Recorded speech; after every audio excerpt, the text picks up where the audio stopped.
Menggunakan usul fikih juga bisa. Kalau mereka sudah ngaji ilmu usul fikih yang agak tinggian gitu. Ada fungsi laten yang tidak dipahami oleh kiai-kiai kita Ya, yang terjadi dari pengakuan mereka terhadap klan Balangi. termasuk ancaman terhadap pertahanan dan keamanan bangsa dan negara kita ya. Lah itu silakan untuk memahami narasi itu dibaca buku Kang Mas Rifki itu. Dan Kiai Matin Ya, ini. Ya. ada di dalam buku itu bagaimana ancaman Balawi terhadap bangsa dan negara. Hei Ustadz Yahya Al-Bahja. Assalamualaikum warahmatullahi wabarakatuh. Melanjutkan bedah buku Mengapa Penting Mengetahui Habib Alwi Bukan Keturunan Nabi Muhammad SAW di bab 3 halaman 45. Namun sebelumnya saya menginformasikan kembali Alhamdulillah kita telah mengirimkan 101 buku ini ke berbagai pejabat, tokoh politik, dan lain sebagainya seperti Bapak Presiden Prabowo, kemudian Kang Deddy Mulyadi. Nah, Kang Deddy Mulyadi ini yang nampaknya banyak ditanyakan oleh teman-teman di kolom komentar. Kemudian juga kami kirimkan ke Raffi Ahmad, Ahmad Dhani, Ayu Ting Ting, Ruben Ensu, dan lain sebagainya. Untuk hal tersebut bisa ditonton kembali video sebelum ini ya. Di video ini kita akan melanjutkan bedah buku di bab 3 subbab klaim Habib Alwi sebagai zuriat Nabi Muhammad SAW tertolak secara kajian historis, genealogis dan tes DNA. Meski hal ini sudah berulang kali kami bahas, di bab ini kami bahas kembali. Dipersilakan ya Iman. Baik, Assalamualaikum warahmatullahi wabarakatuh. Para subscriber Kang Mas Rifki Zulkarnain J. Baswara di mana saja berada. Kita pada kesempatan kali ini akan membahas bab yang ketiga, poin 3, yaitu bahwa nasab Habib Ba'lawi tertolak hasil tes DNA. Jadi bukan ditolak oleh Kang Mas Rifki, bukan ditolak oleh saya, Imaduddin Usman, bukan ditolak oleh Gus Fuad Pleret, bukan ditolak oleh Gus Abbas, bukan ditolak oleh Gus Aziz, bukan ditolak oleh Kanjeng Raden Tumenggung Fakih, Kanjeng Raden Tumenggung Nur Ihya Hadinegoro, Kiai Ja'far, Kiai Abdul Ghalib, Gus Hasan, Tengku Kori, tapi memang diri mereka sendiri tertolak ini Ba'lawi ini sebagai turun Nabi berdasar poin ketiga yaitu tes DNA. Jadi kemarin setelah mereka tertolak dari sisi ilmu nasab, ini ilmu nasab ini fikih, ilmu nasab ini syar'i. Jadi apabila ada yang mengatakan bahwa walaupun tertolak secara DNA, tetapi mereka masih dapat diterima secara syar'i, ini tidak sepenuhnya benar. Kenapa tidak sepenuhnya benar? Berarti ada yang benar sedikit. Ya benar begini, saya sebelum eh, masuk ke dalam kajian buku saya, bahwa di dalam Islam itu memang ada nasab dan ada zuriyah. Nasab ini terkait dengan intima syar'an. Adanya seseorang yang masuk dalam satu kabilah secara syar'i diakui dia sebagai kabilah itu berdasarkan adanya perjanjian, berdasarkan adanya jaminan keamanan yang diberikan oleh sebuah kabilah terhadap seseorang tadi. Kemudian dia bernasab, nasab itu berintima, artinya dia itu dianggap bagian dari kabilah itu, walaupun secara genetik bukan zuriyah daripada kabilah itu. Nah, jadi ada nasab, ada zuriyah. Nasab itu terkait dengan kajian fikih.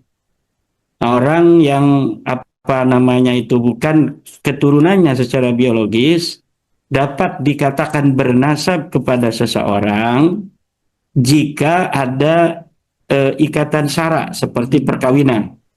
Misalnya, jika seorang istri naudzubillah berselingkuh, kemudian secara genetik anak yang ada di dalam kandungannya ini bukan anak daripada suaminya, tetapi jika suaminya tidak li'an, suaminya tidak menggugat secara uji tes DNA, maka secara syariat anak ini masih bisa dihukumi sebagai bernasab kepada suami dari perempuan ini, walaupun dia bukan bagian anak secara biologis dari perempuan ini. Maka itulah yang dimaksud dengan al-waladu lil firash walil ahiri al-hajar. Itu hadis Rasulullah, bahwa anak itu berdasarkan perkawinan. Jadi nasab di dalam Islam berdasarkan perkawinan. Seorang yang mempunyai biologis yang tersambung dengan seorang laki-laki itu tidak bisa disebut langsung dia bernasab pada laki-laki itu tanpa adanya perkawinan. Itu betul.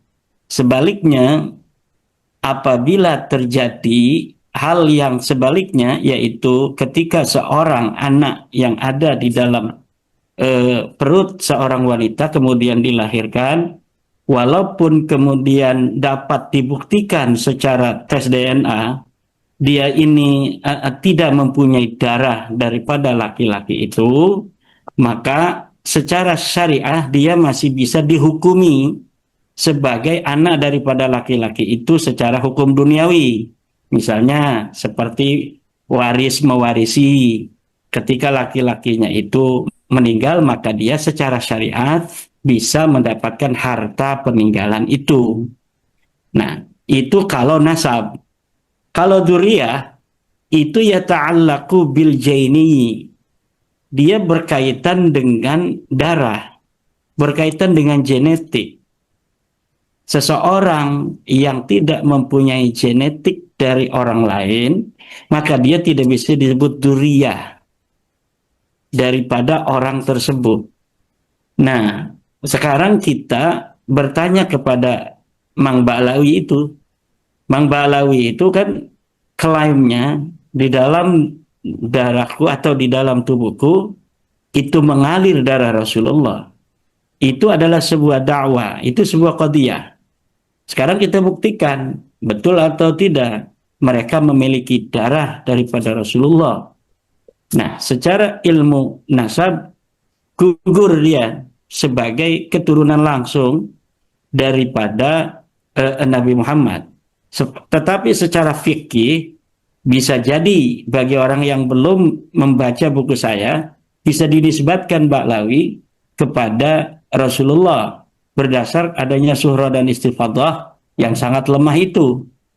Tetapi bagi mereka yang sudah membaca buku saya atau apalagi yang telah meneliti, maka sudah tidak bisa lagi untuk mengatakan secara fikih, secara ilmu nasab dan syariah, Ba'lawi ini yang sekarang mengaku sebagai keturunan Ahmad bin Isa, sebagai keturunan Ahmad bin Isa, sekaligus mereka sebagai turun Nabi. Ini sudah tidak bisa, karena sudah terbukti secara ilmu nasab adanya inqita', adanya keterputusan, di mana leluhur mereka yang diasumsikan bernama Ubaid ternyata tidak bisa dibuktikan dia anak daripada Ahmad bin Isa.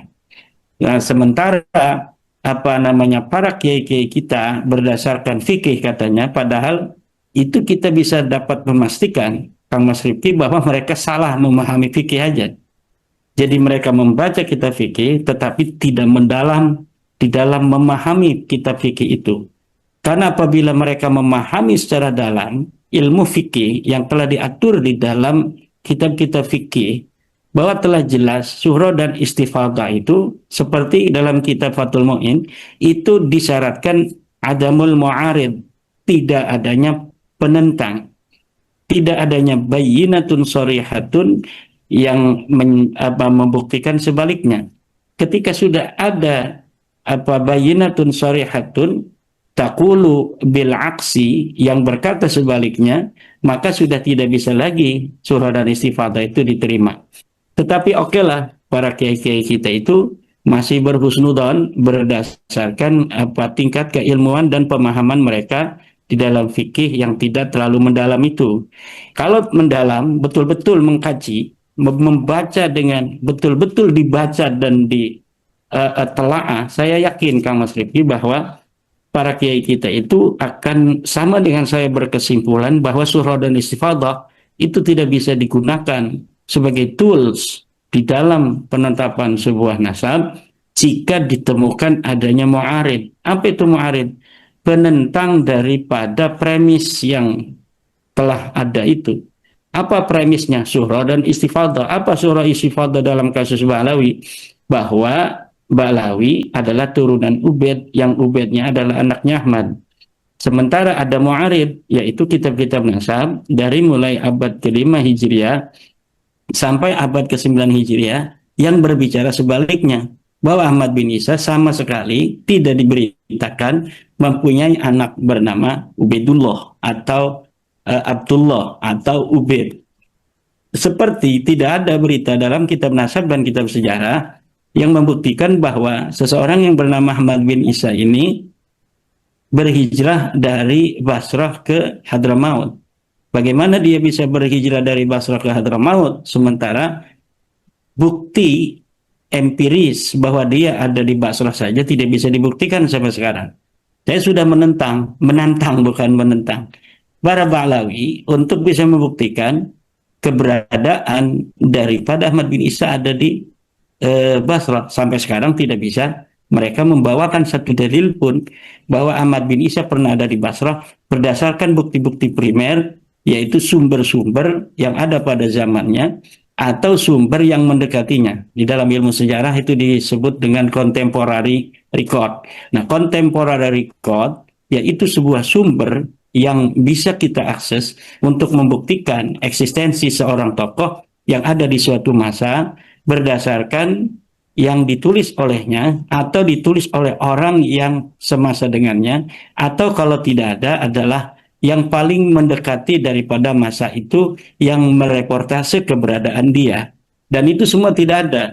Nah, kalau para kiai itu memahami ini, itu maka kiai-kiai itu tidak akan lagi berani untuk kemudian mereka menerima nasab Ba'alawi berdasarkan surah dan istifadah, karena surah dan istifadah mereka telah gugur dengan adanya bayyinah sarihah dari abad yang sebelum abad ke-9, yaitu abad ke-4, ke-5, ke-6, ke-7, ke-8, di mana di dalam abad-abad itu sama sekali tidak ada ilmu kitab nasab dan kitab sejarah yang menulis bahwa Ubaid ini anak daripada Ahmad. Bahkan seluruh nama-nama mereka itu dari mulai Ubaid sampai ke Maulad Hawilah terbukti fiktif, tidak ada satupun kitab nasab dan sejarah yang menulis nama mereka. Nah, jadi kalau Rumel Abbas mengatakan selain dengan surah dan istifadah, mereka juga mempunyai perlawanan dengan mengatakan selama DNA Nabi Muhammad itu tidak bisa didapatkan secara absolut, yaitu dari tubuh Rasulullah sendiri, maka segala penelitian hari ini itu hanya berdasarkan probabilitas, berdasarkan istiqra' nakis namanya dalam ilmu usul fiqih, yaitu sebuah penelitian bukan berdasarkan daripada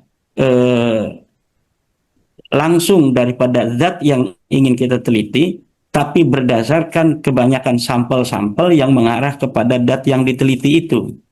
Nah, dengan ini Rumel Abbas, Apentador, Wama Asbaha Rumel Abbas wa Apentador ingin membuat para kibin itu akan tetap mempercayai bahwa ilmu DNA itu tidak 100%, karena tidak langsung berdasarkan DNA Nabi Muhammad. Dan yang saya sudah mengatakan bahwa sepertinya Rumel Abbas ini tidak mempercayai teori-teori ilmu pengetahuan untuk mengetahui sesuatu berdasarkan ukuran sesuatu yang diperkirakan secara pasti. Misal, jika kita hari ini ingin mengetahui sebuah lapangan 7 kali 7, maka kita tidak usah memeter lapangan 7 kali 7 itu satu per satu, tapi cukup kita mengkalikan 7 kali 7 sama dengan 49, berarti kita mengetahui luasnya itu 49 meter. tanpa harus memeteri satu persatu per meter dari luas daripada lapangan itu. Nah, bagi Rumel Abbas, 7 kali 7, lebar 7, panjang 7, sama dengan luas 49 itu, tidaklah bisa dipercayai sebelum kita mau memeteri satu persatu tanah itu. Begitu pula jika para ahli astronomi mengatakan bahwa jarak antara bumi dan bulan sekian meter, dengan tool ilmu yang mereka miliki, kemudian secara istiqra'i mereka dapat mengetahui bahwa jarak antara bumi dan matahari misalnya atau dengan bulan sekian, maka itu tidak bisa diterima sebelum ada orang yang memeteri dari mulai bumi sampai ke bulan, terus pakai tangga. Itu cara berpikirnya Kibin yang bernama Rumel Abbas. Nah, jadi Rumel Abbas ini akan membawa umat manusia di alam dunia ini akan kembali ke zaman purba, di mana segala sesuatu itu harus diukur secara absolut baru dapat diterima. Jadi ilmu pengetahuan teori kali mengkali dari anak-anak SD itu tidak usah dipelajari. Anak SD kita itu bisa 8 atau 9 kali 9 sama dengan 81 tanpa harus menghitung jumlah biji korek 81. Jadi 9, 9, kemudian dipondok-pondokin menjadi 9, kemudian dihitung satu persatu menjadi 91. 9 kali 9, 9 kali 9 sama dengan 81. Itu harus pakai korek semua tuh, harus dihitung. Jadi tidak bisa untuk tanpa absolut, tidak bisa kemudian ditentukan sebuah kesimpulan. Inilah madhab Kibin yang akan membawa peradaban AI pada hari ini ke peradaban purba di zaman dinosaurus atau zaman Ilya ya.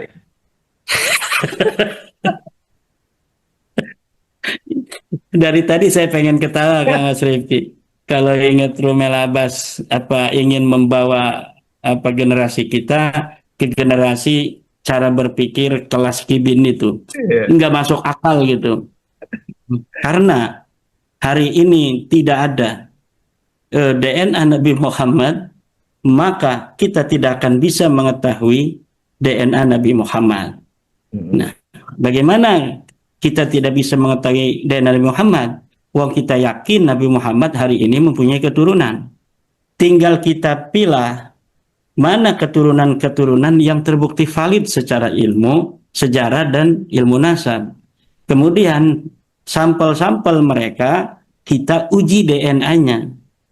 Nah, kita mengetahui hari ini bahwa keturunan-keturunan Nabi Muhammad yang valid itu adalah keturunan-keturunan Nabi Muhammad yang memiliki sejarah panjang daripada kepemimpinan politik, seperti generasi keluarga Toba-Toba yang dari 280 Hijriah secara lumintu dari generasi ke generasi memiliki kepemimpinan politik yang bagi orang semacam keluarga semacam itu yang memiliki kepemimpinan politik itu bukti sebuah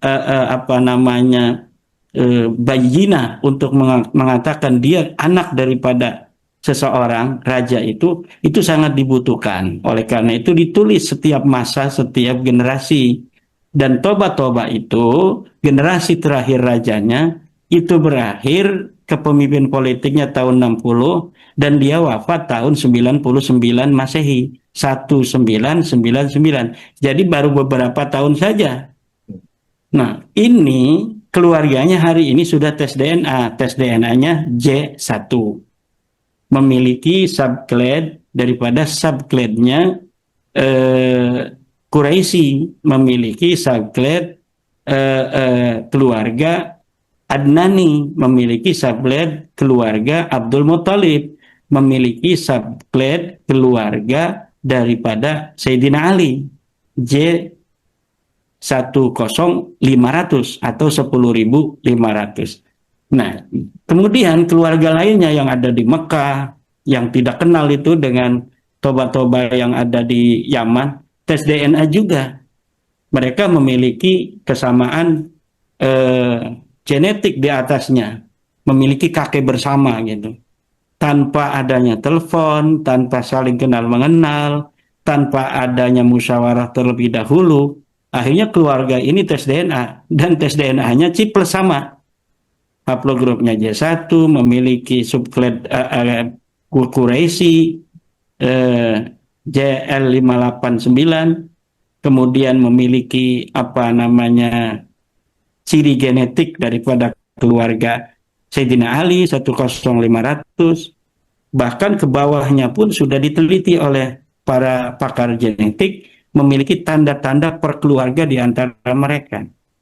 Nah, ini bersifat qat'i, ini bersifat apa sesuatu yang tidak bisa dibantah. Di dalam ilmu munadharah, di dalam ilmu perdebatan, apabila musuh debat kita sudah mengungkapkan dalil bayyinah, kemudian yang bersifat absolut, itu maka hanya mukabarah yang menghalangi seseorang untuk menerimanya. Apa itu mukabarah? Kesombongan tidak menerima kebenaran berdasarkan kesimpulan yang ada di dalam alam bawah sadarnya. Ini yang menghalangi apa kiai-kiai kita itu untuk menerima kebenaran itu. Jadi ketakutan akan kenyataan sebalik dari apa yang telah dipahaminya dulu. Karena bagi mereka, kalau kita katanya mengikuti Kang Mas Rifki Zulkarnain itu, yang mengatakan Ba'alawi bukan cucu Nabi, berarti kita menganggap guru-guru kita itu bukan wali. Gitu. Masa iya mereka menghormati orang yang apa namanya mengaku turun Nabi ternyata bukan, sementara guru kita adalah orang yang dekat kepada Allah. Kalau orang yang dekat kepada Allah akan diberikan sebuah pengetahuan bahwa orang yang di depannya ini adalah orang yang berdusta dan berbohong. Kalau kita menerima Kang Mas Rifki, Kiai Imad yang mengatakan Ba'alawi bukan Nabi, berarti kita sama dengan mengatakan guru kita tidak mempunyai kesaktian, guru kita tidak mempunyai keramat, guru kita tidak dekat dengan Allah, karena dapat dibodohi oleh orang-orang yang berdusta. Ini alasan lucunya ini, Kang Mas. Ya kita menghadapi orang semacam yang berpikir seperti ini itu agak sulit. Tapi tidak boleh kita kemudian memiliki sebuah kesimpulan batin, ya udah dah kalau begitu masing-masing aja. Tidak, kita harus terus berusaha sampai Allah apa namanya memberikan kesadaran, memberikan banyak waktu kepada kita, kesadaran pada al-qabain ini, para kibin-kibin, agar mereka kemudian sadar, oh iya juga ya, kalau misalnya kita berkata secara syariah, ini secara fikih sudah tertolak karena surah Istiqadah yang dijadikan sebagai landasan mereka itu sudah ada mu'arid, penentang berupa Bayyinah Shorihah dari kitab Tahdhibul Ansab, dari kitab Al-Ghaibah, dari kitab apa namanya itu Al-Majdi, dari kitab Muntaqilatut Talibiyah, dari kitab Asy-Syajarah Al-Mubarakah, dari kitab Al-Bakhri, dari kitab apa namanya itu As-Sabatul Musan, kemudian dari kitab Umdatul Talib Al-Kubra dan Umdatul Talib As-Sughra. Kalau kita apa namanya masih menerimanya secara ilmu sejarah, kok sudah dapat dibuktikan bahwa tidak ada satu kitab sejarah pun dimulai abad ke-4 sampai ke-9 yang menulis nama Ubaid pernah hidup di alam dunia. Tidak ada juga yang mengatakan bahwa Alwi pernah jadi ulama, jadi muhaddis, seperti yang ditulis hari ini oleh orang-orang Ba'alawi. Nggak ada. Kemudian apa namanya itu secara ilmu sejarah juga dapat dibuktikan bahwa Muhammad Sahib Mirbat yang ada di Mirbat itu ternyata tidak ada, karena ada kitab Tabaqat Fuqaha il Yaman pada abad ke-6 yang mencatat nama para ulama yang ada di Mirbat, ternyata seorang yang nama Muhammad Syahid Mirbat tidak dicatat. Nah, ini mungkin benar bahwa eh, orang-orang ini fiktif belaka. Tapi masa iya katanya Mbah Hasim tidak mendapatkan laduni dari Allah. Ini nanti akan begitu muter-muter aja dia. Jadi ketika kebenaran itu sebentar lagi akan menghampiri ke dalam hati mereka, karena cara berpikir yang tidak logis dan rasional, yang selama ini menggerogoti jiwa mereka, yang kalau siapa yang Madilog itu, eh, Malaka. Tan Malaka itu berkata bahwa logika mistik lebih mempengaruhi cara berpikir masyarakat Indonesia. Yang logika mistik itu ya tidak ciples dengan spiritual. Ya, Karena kalau spiritual Islam menggunakan epistemologi Islam, fikih, usul fikih, tafsir, hadis, yang jelas di dalam tafsir, di dalam hadis itu ada kritik hadis, ada naqdu ilmil hadis, ada naqdu ilmil hadis, ilmu tafsir, ada yang dinamakan istidlal, ada yang dinamakan istimbab, ada yang dinamakan istishab. Istishab juga terbagi dua, ada istishab dan istishab maklub. Ini istishab dan istishab maklub ini cara bagaimana kita untuk mengetahui keberadaan seseorang hari ini yang mengaku sebagai keturunan Nabi, kemudian kita ambil DNA-nya untuk mengetahui DNA Nabi. Ini menggunakan usul fikih juga bisa. Kalau mereka sudah ngaji ilmu usul fikih yang agak tinggian gitu. Tapi kalau usul fikihnya yang masih bawah-bawahan, ini belum nyampe begitu tuh. Tidak ada istishab maklub. Kemudian ilmu sejarah itu sudah dipelajari semua sama Mas Rifki kalau mereka paham. Ada di dalam ilmu hadis, ada dalam ilmu usul fikih, bagaimana istiqra nakis, bagaimana istiqra tam, bagaimana probabilitas itu juga ada di dalam usul fikih. Jadi untuk mengetahui sebuah komunitas dia suka makan apa, kita nggak usah tanya satu-satu orang kamu suka makan apa. Kita ambil sampel-sampel, ainiyat, kemudian kita tetapkan bahwa orang kampung ini makannya nasi semua dari berbagai macam sampel yang telah kita ambil itu. Nah, itu yang begitu-begitu itu akan dihilangkan semua oleh Rumel Abbas yang ganteng itu. Akan kembali ke sensus per rumah aja. Nah, sementara untuk kita sampai kepada absolut sensus misalnya, tidak mungkin untuk DNA Nabi, karena akan dipegang nanti itu Rumel Abbas oleh polisi kerajaan Arab Saudi. Kata Rumel Abbas, Pak polisi, saya mau mau memeriksa DNA Nabi Muhammad karena di Indonesia ada yang bernama Imaduddin Usman yang mengatakan DNA Nabi itu J1. Saya sekarang ingin membongkar makam Nabi Muhammad Sallallahu Alaihi Wasallam untuk membuktikan apa benar Nabi Muhammad itu haplogrupnya J1. Insya Allah itu Bapak Rumel Abbas tidak akan kembali lagi ke Jepara. Dia akan kembalinya ke Jeddah. Di Jeddah itu ada alat pancung itu setiap Jumat untuk memancung orang-orang yang kurang ajar itu.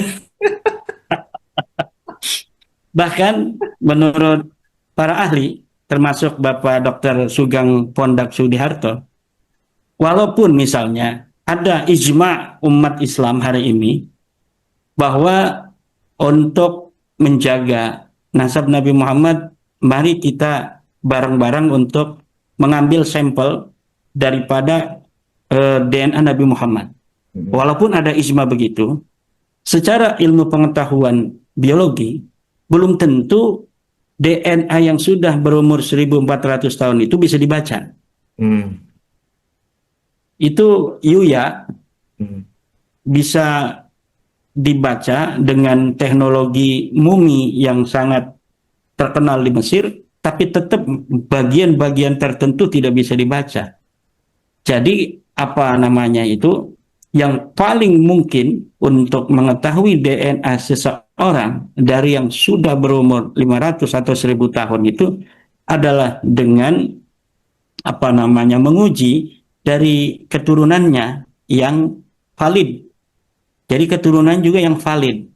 Nah, kalau kita periksa Ba'alawi yang secara ilmu nasab itu sudah gagal, kita ambil DNA-nya G, kemudian kita berkeyakinan DNA Nabi Muhammad G, ini bagaimana? Kita akan ditolak oleh dunia, Kang Mas.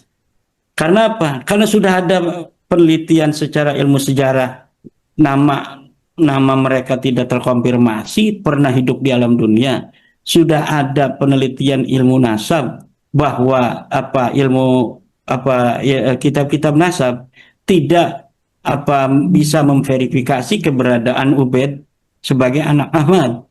Bahkan seluruh nama seperti Bani Mihbat itu kata Tengku Qori itu tidak bisa. Makanya Tengku Qori tidak akan bisa dikalahkan oleh Ba'alawi itu. Nah, sekarang kita akan semakin ringan dengan adanya Sayyid Tengku Qori itu, karena sebelum mereka akan bicara tentang apa yang kita bicarakan, itu akan bicara tentang Sohib Mirbat dengan Tengku Qori, mereka akan kalah. Berdiskusi dengan Tengku Qori, mereka akan rungkat. Nah, walaupun nanti Tengku Qori kalau dia akan bicara tentang Ba'alawi yang dia tetapkan, dia akan rungkat oleh saya. Jadi biarkan Sayyid Tengku Qori itu merungkatkan Ba'alawi. Kalau sudah berhasil Tengku Qori merungkatkan Ba'alawi, saya akan hadapi Tengku Qori untuk merungkatkan Ba'alawi itu sendiri. Karena apa? Itu Tengku Qori harus tahu itu. Bahwa Ba'alawi, keluarga Ba'alawi sebagai turun Ahmad bin Isa itu bukan oleh keluarga Ba'alawi sendiri yang mengaku mereka keturunan Nabi. Jadi ada tipe sejarah yang ditulis oleh sejarawan yang tidak berdasarkan data-data primer. Tidak ada contemporary record. Kemudian muncul di dalam kitab As-Suluk karya Bahauddin Al-Janadi, Tengku Qori mencukupkan diri untuk menerima kitab As-Suluk itu sebagai sebuah kebenaran, walaupun berbeda dengan kitab nasab. Tetapi apapun itu, karena ada indikasi yang kuat bahwa Ali As-Sakron betul-betul menjadikan As-Suluk sebagai referensi utama daripada pabrikasi nasab Ba'alawi itu, yang nasab Ba'alawi itu betul kata Tengku Qori, bahwa Ba'alawi ini yang sekarang ngaku Ba'alawi bukan Ba'alawi. Mereka itu, kalau saya sebut di dalam buku saya membongkar sejarah dan genealogi Ba'alawi itu, membongkar kedustaan sejarah dan nasab Ba'alawi itu sebagai keluarga Abdurrahman Segaf. Kenapa saya sebut dia keluarga Abdurrahman Segaf? Karena yang terverifikasi orang betul-betul manusia yang pernah ada di alam dunia itu hanya mulai dari Abdurrahman Segaf ini. Jadi Abdurrahman Segaf punya anak namanya itu Abu Bakar. Abu Bakar punya anak Ali As-Sakron.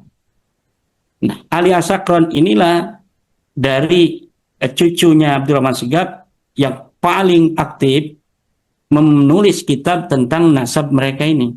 Ini Abdurrahman Segafnya punya anaknya 13. Jadi pada abad 9 ini, karena mereka punya anak 13 laki-laki, itu sangat banyak sekali keluarga besar dia. Siapa Abdurrahman Segaf? Petani. Seorang petani yang bukan ulama, tetapi dia memiliki kecenderungan mistik, kecenderungan spiritual lah. Tukang di musola gitu, zikir. Akhirnya karena mungkin dia ini kedatangan jin. Kalau dia tidak mengaku, Kang Mas. Jadi saya belum mendapatkan sebuah buku yang langsung dari dianya gitu.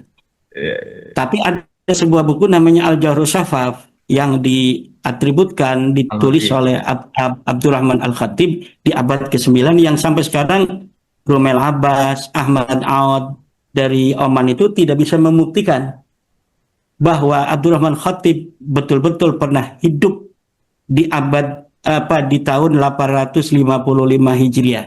Tidak ada.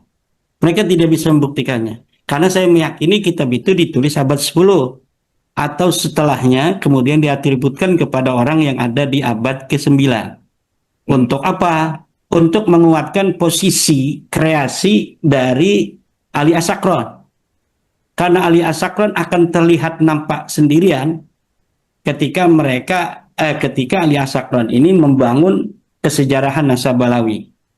Walaupun di situ ada kitab juga yang diatributkan kepada orang yang ada di abad ke-9 dari keluarga Al-Idrus dan juga dari kitab Fathur Rahim Rahman, tetapi kitab itu pun sama dengan kitab Al-Jawhar Sapab, merupakan kitab manhul, kitab yang ditulis hari ini kemudian diatributkan pada abad ke-8 abad ke-9 Hijriah itu.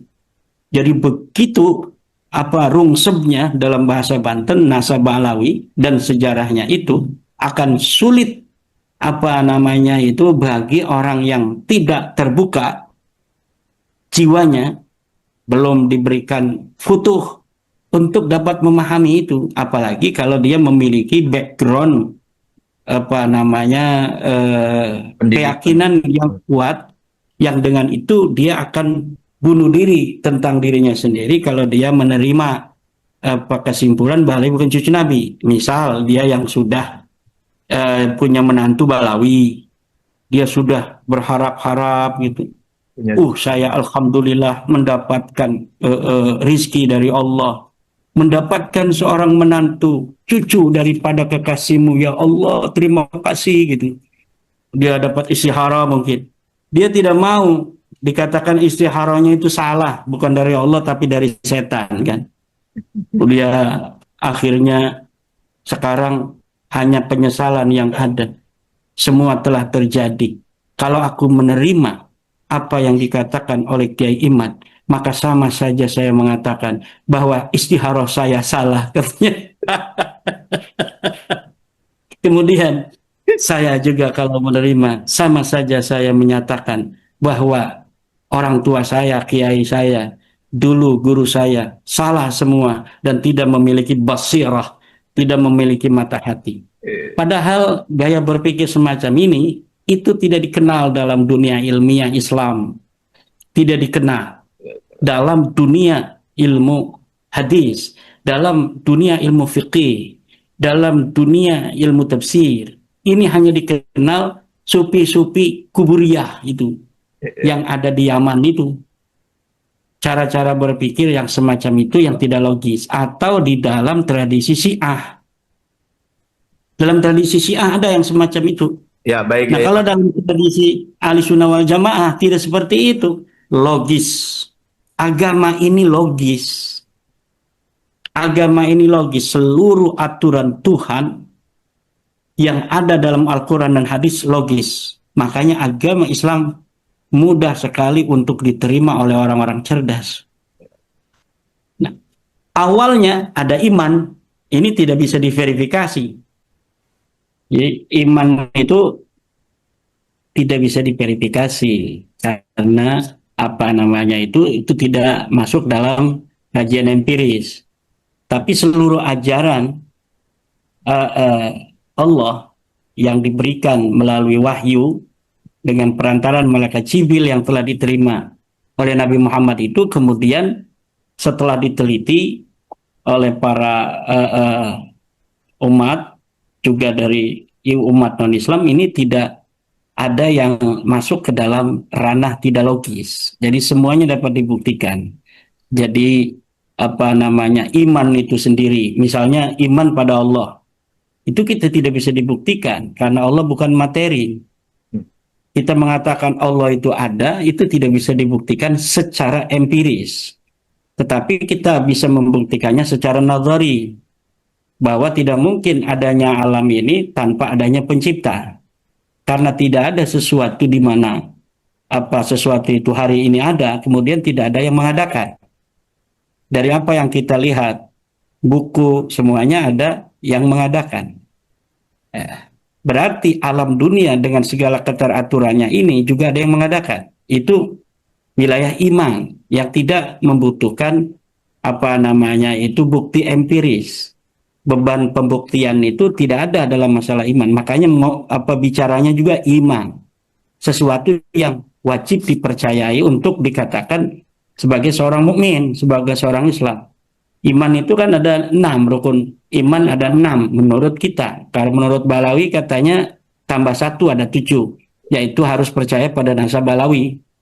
Nah, tapi untuk orang Islam, iman itu 6. Percaya kepada Allah, percaya kepada malaikat Allah, percaya kepada kitab Allah, percaya kepada Nabi Muhammad, percaya kepada adanya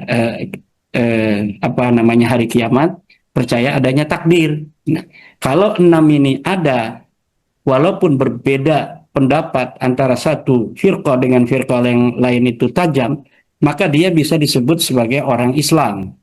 Tapi yang sudah tidak mengimani yang 6 ini, yang tidak memerlukan beban pembuktian, maka dia tidak bisa dikatakan seorang beriman. Karena tidak ada korespondensi rekod ketika Allah mengangkat Nabi Muhammad sebagai Nabi. Yang merekam, Jibril datang itu tidak ada. Hanya kepercayaan kita kepada Nabi Muhammad bahwa dia mengatakan bahwa saya mendapatkan wahyu dari Allah melalui Jibril dan saya diangkat sebagai Rasul. Nah, kalau kita mau percaya pada Nabi Muhammad itu namanya iman. Tidak perlu lagi kita, mana buktinya, mana fotonya Nabi Muhammad waktu Jibril datang. Mana fotonya Jibril ketika mendapat perintah dari Allahnya. Jibrilnya tidak membawa bukti. Kalau dia itu mendapatkan surat perintah dari Allah, ini stempel Allah. Kemudian ketika Jibril mengatakan kepada Nabi Muhammad bahwa ini Al-Quran dari Allah, tidak juga membawa stempel. Kemudian Nabi Muhammad mengatakan kepada umatnya, yang waktu itu adalah orang-orang Mekah, bahwa saya Nabi Allah. Ada yang percaya, ada yang tidak percaya. Yang percaya itu namanya beriman, yang tidak percaya itu kafir, tidak beriman. Itu wilayahnya wilayah iman yang 6 ini tidak memerlukan pembuktian. Tetapi ajaran yang dibawa oleh yang kita imani, yaitu Al-Quran, hadis, dan sebagainya, ketika diteliti daripada ayat Al-Quran ini, tidak ada yang tidak logis. Kecuali sesuatu yang di dalamnya ada juga yang masalah iman. Seperti berita tentang adanya surga. Ini tidak empiris, hanya iman juga. Karena itu masuk di dalam rukun iman yang ke-5, yaitu percaya dengan adanya hari akhir. Bahwa kita ini hidup, dunia ini ada, itu ada akhirnya, dan kemudian setelah itu ada ma yata'allaqu bihi, yaitu kehidupan setelah dunia ini, yang diantaranya ada dibangkitkan setelah kubur. Itu masuk iman juga. Walaupun tidak masuk rukun iman yang 6, tapi masuk dalam sub rukun iman yang 6, yaitu percaya adanya hari akhirat, hari akhir, kiamat, kemudian ada akhirat, ada mizan, ada hisab, ada surga, ada neraka. Itu bagian dari kepercayaan yang tidak memerlukan scientific evidence, tidak memerlukan beban pembuktian tentang benar atau tidaknya. Itu hanya masalah iman saja. Nah, tetapi untuk ajarannya, saya ulangi lagi, itu semuanya logis. Nah, kalau sekarang kiai-kiai itu mempercayai nasa Balawi hanya berdasarkan surah istifadah, hanya berdasarkan husnudzon, hanya berdasarkan karena guru saya, begitu, itu ya tidak sesuai dengan ajaran Islam. Di mana ajaran Islam itu wala taqfu ma laysa laka bihi ilm, jangan engkau mengikuti sesuatu yang tidak ada ilmun. Ilmun itu adalah idrakus syai', mengetahui sesuatu dengan menemukan. Jadi bukan husnudzon. Ma laysa laka bi ilmun itu harus dengan ilmun. sesuatu yang apa namanya itu kita lihat, kita pegang, kita rasakan, kecuali untuk sesuatu yang tidak bisa ada pembuktiannya di dunia tentang kebenaran ijtihad para ahli fikih misalnya. Bahwa Sayyidina Imam Asy-Syafi'i mengatakan laki-laki menyentuh dengan perempuan batal, kemudian apa ya Imam Abu Hanifah laki-laki menyentuh perempuan tidak batal berdasarkan ijtihadnya dari ayat yang sama yang dipahami berbeda. Jadi ayatnya sama, aula mastumun nisa, atau kamu menyentuh perempuan. Kata Imam Syafi'i, menyentuh ini adalah menyentuh benar. Laki-laki menyentuh perempuan. Kata Imam Abu Hanifah, lamas di situ adalah majaz daripada jima, daripada bersetubuh. Kalau bersetubuh baru batal. Karena kalau tidak bersetubuh tidak batal. Nah, perbedaan ini mana yang benar tidak dapat dibuktikan. Karena kita tidak bisa untuk me-WA Allah. Bertanya, ini ya Allah yang benar Imam Syafi'i atau Abu Hanifah, tidak bisa. Maka ini fikih itu ijtihad itu hanya zon saja. Zon yang tidak mungkin di dunia dapat dibuktikan benar dan salah antara satu dan yang lainnya. Tapi kalau tentang bahwa saya mempunyai pulpen, mengklaim saya punya pulpen, itu bisa dihusnudhani oleh Kang Mas Rifki yang tidak lihat saya pegang pulpen, atau juga bisa Kang Mas Rifki menolak. Saya tidak percaya Kimat punya pulpen, tampangnya aja begitu, masa punya pulpen, harusnya punya cangkul dong. Nah itu sah, karena Kang Mas Rifki belum melihat saya pegang pulpen. Tapi kalau sekarang saya pegang pulpen, Kang Mas Rifki harus terima dong bahwa saya punya pulpen. Karena sudah dapat dilihat dengan mata Kang Mas Rifki sendiri bahwa saya punya pulpen. Kalau Kang Mas Rifki tidak menerima, itu namanya mukabarah, tidak menerima kebenaran. Nah, sekarang nasab balawi,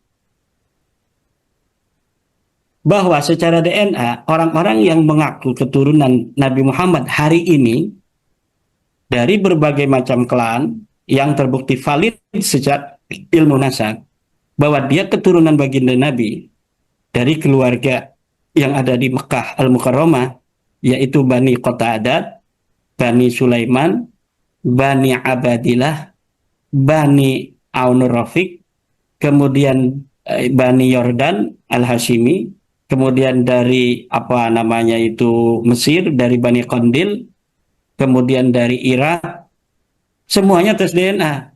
Dan hasilnya sama tanpa ada kompromi. Orang yang tidak saling kenal mengenal, ketika tes DNA, mereka sama DNA-nya J1. Ini membuktikan bahwa klaim mereka itu benar. Sekarang ada orang yang sama-sama mengaku turun Nabi, ternyata haplogrupnya haplogrupnya G, maaf. Maka seperti Balawi itu, haplogrupnya G. Apakah bisa dapat diterima? Tidak bisa, bos. Walaupun ini istiqra nakis, hanya berdasarkan probabilitas, tetapi ini qat'i. Coba, qat'i itu ada dua. Ada yang qat'i jali, ada yang qat'i khafi. Ada yang badihiyun jaliyun, ada yang badihiyun khafiyun. Yang badihi jali itu seperti tadi, saya mengklaim punya pulpen, tetapi kemudian Kang Mas Rifki tidak percaya, saya membuktikannya. Ini, saya punya pulpen, ini namanya badihiyun jaliyun.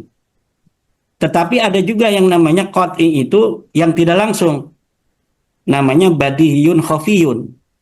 Kalau misalnya ada sumur yang tidak jauh dari sungai, kemudian setiap sungai itu penuh dengan air karena ada musim hujan, sumur ini penuh. Setiap sungai itu kemudian surut, maka sumur ini pun surut.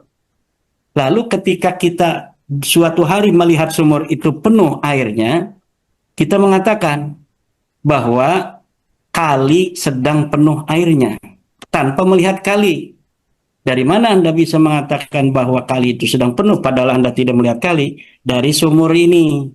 Karena sumur ini adalah telah diistiqra berbagai macam keadaan itu sesuai dengan keadaan daripada sungai. Itu di dalam ilmu logika disebut dengan badihi khafi. Sesuatu yang tidak absolut tetapi mirip absolut yang dia bisa dijadikan hukum yang sama dengan absolut. Seperti juga mutawatir di dalam jurisprudensi Islam tentang apakah sebuah hadis itu betul-betul diucapkan oleh Rasulullah apakah tidak. Nah, dalam jurisprudensi dan korespondensi para ulama masa lalu menurut epistemologi Islam dari masa ke masa, itu apabila sebuah hadis diriwayatkan oleh banyak orang dalam setiap keadaan, dari zaman Nabi ngomong tentang sesuatu yang hadir banyak orang.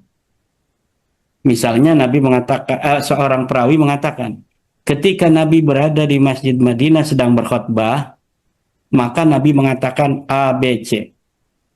Itu berarti namanya mahalut tawatur. Periwayatan yang diriwayatkan dalam keadaan banyak orang. Kemudian hari ini kita bisa menyaksikan di dalam kitab-kitab hadis, ternyata memang kitab hadis menyebutkan peristiwa itu dari berbagai macam orang. Ada 10 lebih orang meriwayatkan hal yang sama. Nah itu walaupun kita tidak melihat, Nabi Muhammad waktu mengatakannya, itu sifatnya qat'i. Karena apa? Ada tawatur. Ada banyak orang yang meriwayatkan hal yang sama, yang tidak mungkin orang itu berdusta semuanya. Nah ini Pak Rumel Abbas tidak ngerti ini. Dia ngertinya yang namanya badihi, absolut itu seperti hanya tadi. Kalau kita klaim bahwa saya punya pulpen, harus menyebutkan, harus menunjukkan saya punya pulpen. Kalau tidak bisa menunjukkan, maka selamanya kita tidak bisa mengatakan bahwa pulpen saya itu memiliki pulpen. Itu dalam teori disebut argumentium ex silentio. Apabila tidak ada bukti dari sebuah perkataan, hanya ada keheningan, hanya ada diam, maka diam itu tidak bisa dijadikan dalil. Padahal argumentium ex silentio itu dalam ilmu sejarah itu dapat digunakan dalam beberapa hal. Misal, jika seorang penulis, saya menulis hari ini bahwa saya punya teman, 1. Kang Mas Rifki Zulkarnain J. Baswara, 2. Gus Fuad Pleret, 3. Gus Abbas. Penyebutan ini tidak berarti yang lain itu tidak ada. Misalnya Gus Aziz Jazuli, Kiai Nur Ehya, Kamas Pakik, Wira Hadiningrat, dan lain sebagainya yang tidak disebutkan. Itu bukan berarti orang lain itu bukan teman saya. Itu namanya argumentium ex silentio yang tidak bisa digunakan untuk itu. Sementara buku lain yang ditulis oleh Profesor Manahem menyebutkan nama-nama tadi, bahwa tahun 2022 sampai 2025 terjadi berbagai macam dinamika di Indonesia terkait Nasabalawi, yang diantara orang-orang yang menggaungkannya adalah disebutkan nama-nama yang tidak disebutkan saya itu. Nah berarti walaupun saya itu argumentum ex silentio tidak menyebutkan nama-nama itu, tapi dapat diverifikasi di dalam kitab yang lainnya, buku lain yang semasa dengan itu. Nah, lalu untuk Nasabalawi, argumentium ex silentio itu dapat digunakan karena seluruh kitab-kitab itu semuanya silentio. Satu pun tidak ada yang mengatakan itu. Maka dalam keadaan seperti ini, walaupun argumentium ex silentio itu adalah bagian daripada logika falasi, tetapi dapat digunakan untuk semacam Balawi ini. Karena Balawi ini tidak disebutkan oleh semuanya, bukan hanya oleh saya. Kalau tadi itu saya tidak menyebutkan itu, mungkin karena saya lupa waktu itu, ya kan? Hmm. Tidak bisa dikatakan saya tidak pernah bertemu dengan Kang Mas Raden Fakih dan Tubagus Mogi ketika saya tidak mengatakan nama keduanya. Bisa jadi karena ada hal-hal tertentu yang saya bisa lupa kepada dia. Mungkin lagi kesel sama Kang Mas Fakih. Orangnya begitu. Bisa jadi kan? Tidaklah, ini jangan disebutin. Ngeselin ini orang. Misalnya. Nah, kemudian dari orang membaca 100 tahun lagi, kemudian mempunyai kesimpulan bahwa Imaduddin Usman tidak pernah bertemu dengan KRT Fakih Wirahadiningrat dan apa namanya Ratu Bagus Mogi Nur Fadil berdasarkan buku ini, atau buku-buku lain saya tidak menyebutkan, tetapi ada reportase dari Asad Syahab misalnya yang terbukti telah apa namanya Masih. membuat anakronisme bahwa Ahmad Hasan Alatos itu adalah merupakan guru dari Badam Basim tidak terbukti. Al-Habsyi atau Kemudian Al Al-Atos? siapa? Al-Habsyi atau apa, Al-Atos? Alatos dia. Al Ya. Alwi Assegaf katanya guru dari Badam Basim tidak terbukti juga. Yang terbukti hanya satu, yaitu Husain Al-Habsyi. Nah, Husain Al-Habsyi itu dapat dibuktikan dalam kitab Ziyadatul Ta'liqatnya Mbah Hasim. Iya, karena saya waktu itu ketika menulis tidak menemukan kitab itu. Kemudian ketika Rumel Abbas itu mengatakan ada haddasana.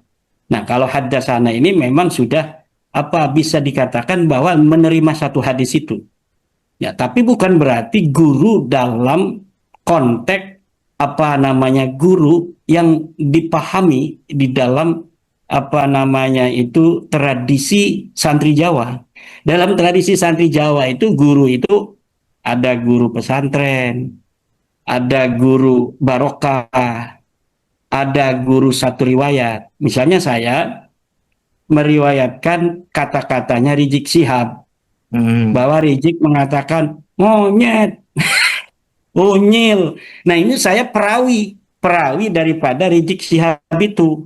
Bahwa Rizik Sihab mengatakan unyil. Nah, itu saya perawi. Perawi itu transmisi, hanya transmisi saja dari sebuah berita. Dalam tradisi hadis bisa disebut guru. Padahal ketika meriwayatkannya kita tidak setuju dengan dia. Itu bisa saja. Hmm. Tapi bisa disebut guru hadis. Jadi dari narasi-narasi yang selama ini dibangun sebelum ada tulisan saya tentang Guru Mbah Hasim, itu telah terbukti bahwa mereka banyak berdusta. Sekarang masih ada. Coba lihat di dalam media online NU garis lurus. Disebutkan dalam media online NU garis lurus, Mbah Hasim memiliki puluhan guru Ba'lawi. Judulnya begitu. Ternyata tidak terbukti. Satu saja Husain Al-Habsyi itu hanya guru transmisi hadis. Dan di dalam kitab Irsadus Sarinya Mbah Hasim tentang sanad daripada kitab Bukhari, kitab Muslim, kitab hadis lainnya tidak disebutkan nama Husain Al-Habsyi. Ini menunjukkan bahwa di dalam batin suasana kebatinan daripada Mbah Hasim itu Syekh Mahfud At-Turmusi adalah guru besarnya di Mekah, bukan Husain Al-Habsyi. Mungkin hanya ketemu sekali, Ya. kemudian mendengar apa hadis itu, kemudian diriwayatkan oleh Mbah Hasim dalam kitab Ziyadatul Ta'liqatnya. Nah, begitu demikian. Kalau Eh, izin masuk ya. ya, Ya, kalau pemahaman guru di tradisi kita itu kan guru adalah ini artikulasi saya ya. Guru adalah yang mengasuh keilmuan kita, begitu kan? Bukan hanya sekedar menyampaikan sesuatu kemudian hanya satu misalnya, kemudian itu jadi guru ya, dalam tradisi kita gitu. Kan bukan itu yang dimaksud ketika ada bukan. Mbah Hasim itu apa namanya ya? sanad hadisnya itu ke salah satu Habib, kan bukan guru itu yang kita maksudkan. Mbah Hasim itu sebelum beliau berangkat ke Mekah sudah alim. Hmm. Dia berguru di banyak orang-orang Jawa. Beliau berguru di Siwalan Panji. Ini guru besarnya. Beliau berguru kepada ayahnya Kiai Asy'ari. Beliau berguru kepada kakeknya Kiai Usman. Beliau berguru kepada pesantren Wonokromo. Wonokromo apa Wonokrio itu. Pesantren Langitan. Itu sudah alim. Berangkat ke sana, beliau mulazim kepada Syekh Mahfud At-Turmusi. Pada Syekh Nawawi kadang-kadang. Tidak seperti pada Syekh Mahfud Turmusi. Pada Syekh Nawawi, beliau mengatakan bahwa saya murid daripada Syekh Nawawi Tenara. Itu dapat dibuktikan di dalam buku apa karya daripada Sayyid Haidar Zaini Dahlan, murid dari Mbah Hasim sendiri, yang beliau Mbah Hasim setiap asar itu mengaji kitab Fathul Qarib, kitab dalam fikih.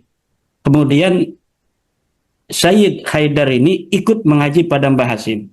Dan apabila Syekh Hasim Asy'ari menerangkan tentang fikih dari kitab Fathul Qarib itu, sering sekali menyebut nama gurunya, Syekh Nawawi At-Tanara Al-Bandani. Dan di dalam buku itu dikatakan, kita yang mendengar khusyuk, namun bagi yang menyebutkannya terlihat keharuan, ingin rasa menangis karena bangga dengan guru yang ada di Mekah dari Banten itu. Itu disebutkan di situ. Jadi tentang Syekh Nawawi itu ada kesaksian orang yang satu masa. Itu korespondensi rekodnya. Nah, tapi tentang Alwi Asgab, tentang Ahmad Hussein Al-Attas, itu tidak bisa dibuktikan. Bahkan ada argumentium ad ignorantiam yang membantah itu, yang mengatakan sebaliknya, gitu. Ya, bahwa Hasan Al-Attas ini, Ahmad bin Hasan Al-Attas berada di Yaman, di Huraidah. Jadi ada sebuah kitab namanya Uqudul Almas, karya Alwi bin Tahir. Di dalam kitab itu dikatakan bahwa apa namanya itu, Ahmad Hasan Al-Attas ini dia pergi ke Mekah tahun sekian, kemudian sampai tahun sekian, kemudian dia pulang sampai meninggal di kampungnya itu. Dalam Uqudul Almas dikatakan itu. Dan tahun dia pulang ke Yaman itu adalah tahun di mana Mbah Hasim belum berangkat ke Mekah.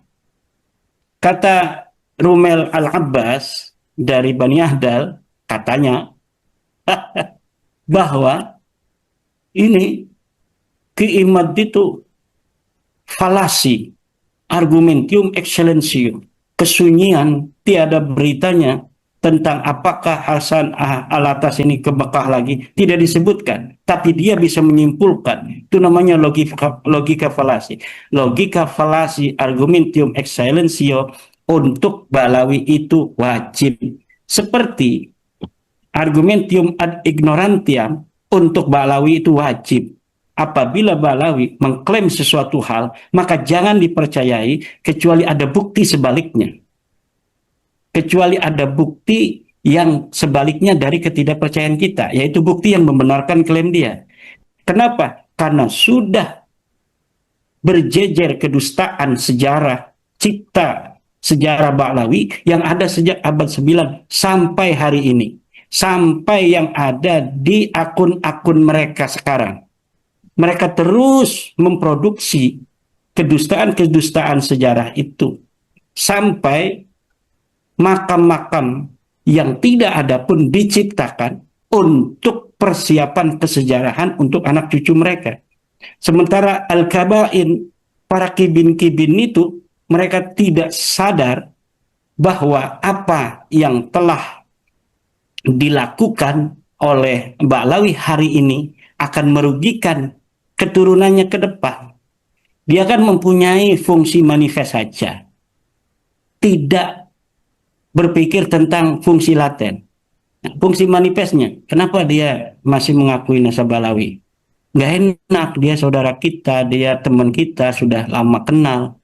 Tapi ada fungsi laten yang mereka tidak sadari, bahwa dari pengakuan mereka, kiai-kiai yang di kampung-kampung itu akan terus didawiri. Orang-orang awam itu akan terus dibodohi dan akan terus ditipu. Anak perempuan mereka kemudian dikawin paksa, bahwa kalian dengan menerima mantu seperti saya ini adalah anugerah. Kalau tidak mau menerima akan mendapatkan apa berbagai macam panca bahaya, tidak barokah, mati husnul khotimah kalau tidak mengikuti mereka. Dan ini yang kita dapatkan selama ini dari orang-orang yang curhat kepada kita, orang-orang yang memberi laporan bahwa ada semacam itu di kampung-kampung. Kemarin ada 2 bus dari Tegal Oh iya. yang pergi ke Banten untuk ziarah ke Sultan Hasanuddin, dan diantaranya menziarahi saya. Ziarah itu kan pada yang masih hidup pun boleh kan Mas.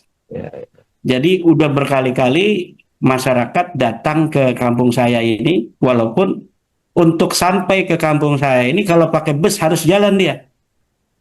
Itu tapi tidak menyurutkan langkah dari masyarakat umat Islam yang ada di Jawa Tengah, di Jawa Barat untuk datang ke rumah saya. Dan itu ada yang diplot oleh mereka, ada juga yang tidak. Itu ada yang 2 bus, ada yang 1 bus, ada yang berkeluarga, ingin hanya melihat mana sih namanya Kiai Iman yang mengatakan Balawi bukan cucu Nabi. Apa yang mereka katakan itu? Kebanyakan kami sebenarnya udah nggak percayanya dari dulu sebelum ada Kimat. Terlambat Kimat itu katanya. Kenapa nggak ngomong? Nggak berani katanya. Jadi ada fungsi laten yang tidak dipahami oleh kiai-kiai kita, ya, ya. yang terjadi dari pengakuan mereka terhadap klan Balawi. Termasuk ancaman terhadap pertahanan dan keamanan bangsa dan negara kita ya. Lah itu silakan untuk memahami narasi itu dibaca buku Kang Mas Rifki itu. Dan Kiai mati. Ya, Ya. ada di dalam buku itu bagaimana ancaman Balawi terhadap bangsa dan negara menurut perspektif bacaan dan analisa Kang Mas Rifki Zulkarnain J. Baswara. Nah, saya kira ini sudah dibaca oleh para petinggi-petinggi karena sudah 101 kitab atau buku itu yang kita kirimkan kepada para petinggi-petinggi negeri. Dan bagi teman-teman yang mau berpartisipasi juga untuk mendistribusikan buku ini ke tokoh-tokoh politik, pejabat, artis, influencer, dan tokoh-tokoh lintas agama, silakan cek di video ini ada program wakaf, nomor rekeningnya tercantum di sana atau bisa cek di kolom deskripsi. Target kita minimal di 1000 eksemplar dan alhamdulillah tercapai sudah 10% sampai dengan saat ini. Ya Imat, ini tinggal Ya, 15 menit atau 10 menit. Nah, mau apa namanya? Saya mau nanya ini kembali ke pembahasan awal. Kalau kiai-kiai itu masih mengakui nasab Ba'alwi dengan argumentasi fikih bahwa meskipun tidak berdarah kepada seorang laki-laki, tapi dia di dalam ruang lingkup pernikahan yang sah, maka dia sah dinyatakan bernasab kepada laki-laki tersebut. Begitu kan ya? Iya. iya, Nah, kalau di dalam kasus klan Habib Balui ini,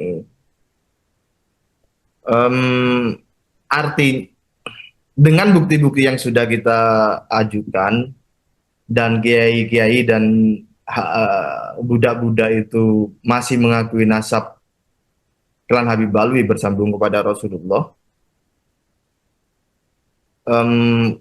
konsekuensi logisnya itu secara fikih, apakah bisa saya mengatakan bahwa mereka mengatakan bahwa mereka menyimpulkan klan Habib Balwi sebagai anak angkat atau anak pungut dari salah satu jalur nasab Rasulullah, atau sebagai anak hubungan dengan istri yang tidak sah. Ya, bisa itu. Jadi ini yang konsekuensinya berat bagi kita. Bukan bagi kita lah, bagi Kibin itu, Kiai Ya. Kibin akan berat. Artinya ada dari orang-orang keturunan suci itu yang dulu melakukan itu. Iya. Kalau kita tidak ingin mengatakan bahwa kemungkinan lain juga ada kan, al-intima ilal qabilah misalnya. Mm-mm. Al-intima ilal qabilah itu zaman dahulu itu zaman masa lalu tuh ada yang begitu. Jadi seorang yang mempunyai kabilah kecil, dia mendapat ancaman, dia takut akan diserbu oleh kabilah besar, kemudian dia nempel di kabilah besar, kemudian dia nisbah akhirnya dengan kabilah besar itu tanpa diketahui oleh anak keturunannya. Mm. Jadi anak keturunannya dia merasa itu kita benar Bani Hasyim misalnya, ternyata hanya budaknya. Karena budak juga bisa berintima kepada tuannya. Nah, itu hanya bisa dilakukan ketika belum ada bayina, belum ada bukti. Buktinya sudah ada Pak Kiai. Nih, secara ilmu nasabnya mereka bukan adopsi. Mereka bukan intima ilal qabilah. Mereka bukan adanya tahalluf, saling terjadi perjanjian masa lalu, bukan. Mereka ini tazwirun nasab, tadlisul masadir yang terjadi itu. Jadi menipu nasab di masa lalu yang kita bisa telusuri dari sejak kapan mereka berdustanya, dari sejak Ali Asakron. Kenapa saya mengatakan ahli asakron melulu, kata Rumel? Buktinya ada sebelumnya. Buktinya ada pamannya yang. Iya, karena kitabian. Saya mempercayai betul sahih itu secara penelitian sementara. Itu hanya ahli asakron. Yang lain itu manuskripnya tidak jelas. Dan bukti-bukti bahwa itu adalah sebuah kitab-kitab interpolasi itu sangat nyata. Kitab-kitab yang baru ditulis dengan diberi angka tahun yang lama. Nah, kalau mengenai pabrikasinya itu saya yakin itu dari mulai awal abad ke-9. Tetapi keyakinan yang tanpa bukti itu tidak bisa dijadikan dalil. Makanya yang bisa dijadikan dalil adalah yang ada buktinya. Buktinya mana? Ini kitabnya Ali Asakron. Kalau kesimpulan, karena dari sejak Abdurrahman Assegaf, ketika dia mulai dikir-dikiran itu, ketika jadi petani, itu ada berita bahwa si Fulan mendengar Abdurrahman Assegaf mengaku. Tetapi bukunya bukan bukunya Abdurrahman Assegaf. Maka kita tidak bisa menuduh itu. Bisa jadi yang berbohong adalah yang menulis ini. Maka karena pengakuan itu secara nyata, konklusif ada di dalam kitab Al-Burqatul Musyiqah, maka kita jadikan dia sebagai tertuduh utama karena bisa dibuktikan.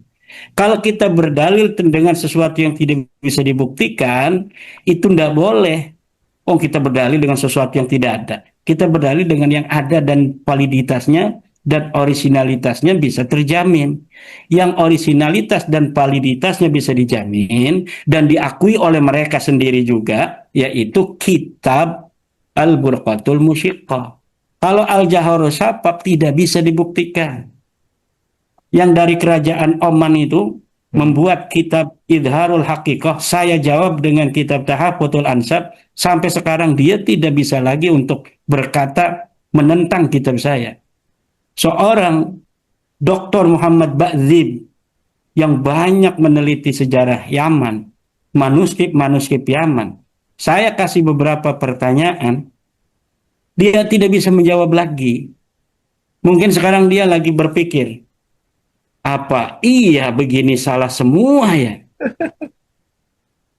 Karena orang yang mempunyai apa cara berpikir mistik tadi, logika mistik itu akan terhalangi dia untuk bersifat atau berpikir secara ilmiah. Yang berpikir secara logis itu akan terhalangi kalau logika mistiknya terlalu besar.